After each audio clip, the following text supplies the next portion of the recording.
Today we're going to program a timer on the Systemax Studio software with Armor PLC.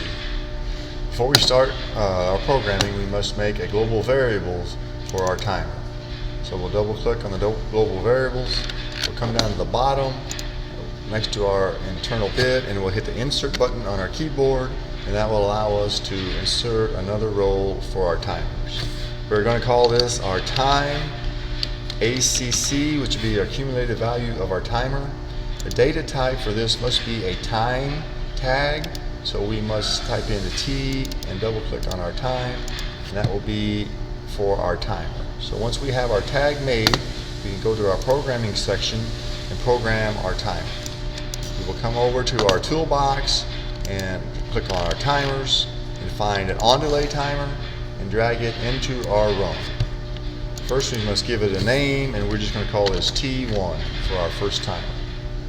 Our PT is our preset time. This will be what our time times 2. So we'll double click on the variables, type in T and then # for the number of seconds we want, type in our second value, and we must type in S for seconds. If we want minutes, we'll type in M. If we want milliseconds, we will type in MS.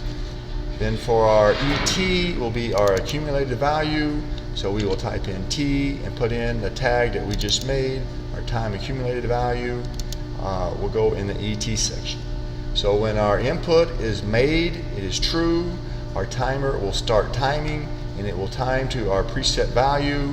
The accumulator will increase as the time increases. Whenever the accumulated value equals the preset value, it will turn on our internal bit. So to prove our operations, we will click the online button and we will send it to the PLC, to the controller, and execute, and make sure everything is correct for us to transfer the program to the PLC.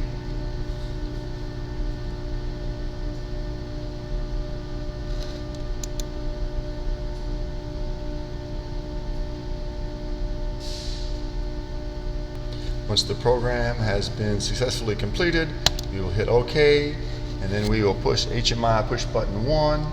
The timer will start to time out. Once it reaches 5 seconds, the internal bit will come on, and that is how you program a timer on the Systemax Studio software.